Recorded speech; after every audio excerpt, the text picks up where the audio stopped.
Hi friends, Tuesday vlog தான். இன்றைக்கி வந்து லன்ச் கொஞ்சம் ஸ்பெஷலாக பண்ணலான்னு சொல்லி தோணிடுச்சு. அதுவும் கொஞ்சம் ஒரு 4 ஐட்டம் வச்சு சாப்பிட்டா இந்த ஹோட்டலில் சாப்பிட்ற ஃபீல் இருக்கும் அப்படிங்கிறக்காக ஒரு நிறையா பண்ணியிருந்தேங்க. பச்சைப்பயிறு, அதுக்கப்புறம் வந்துட்டு கத்திரிக்காய் முருங்கைக்காய் பொரியல், ரசம், அப்புறம் பாயாசம்லாம் செஞ்சுட்டு அதெல்லாம் விட ஒரு ஸ்பெஷல் ஐட்டம் என்னென்னா, வெண்டைக்காய் வந்து பொரியலாக சாப்பிட்டு கொஞ்சம் போர் அடிச்சிருச்சு அப்படின்னா கண்டிப்பாக இந்த மாதிரி ட்ரை பண்ணி பாருங்கள், சூப்பராக இருக்கும்.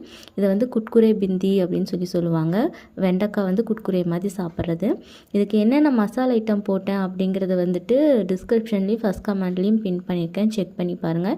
இதுக்கு தண்ணியெலாம் எதுவும் தேவையில்லை. நல்லா வெண்டைக்காவை மட்டும் நீல வாக்கில் கட் பண்ணி அந்த மசாலா எல்லாத்தையுமே போட்டு புரட்டி கொஞ்சம் ஒரு 5 நிமிஷம் வந்துட்டு ரெஸ்ட்டு கொடுத்துட்டு அதுக்கப்புறம் பொரிச்சு எடுத்தீங்க அப்படின்னா சூப்பராக இருக்கும். கண்டிப்பாக ஒரு டைம் ட்ரை பண்ணி பாருங்கள். என்னோடய லன்ச் பிளேட் வந்து செம்ம சூப்பராக அவ்வளோ ஃபில்லிங்காக இருந்துச்சு. அன்றைக்கி லன்ச் வந்து செம்மையாக இருந்துச்சு. இந்த விலாக் பிடிச்சிருந்தா ஒரு லைக் பண்ணிக்கோங்க. என் சேனல் பிடிச்சிருந்தா சப்ஸ்கிரைப் பண்ணிக்கோங்க.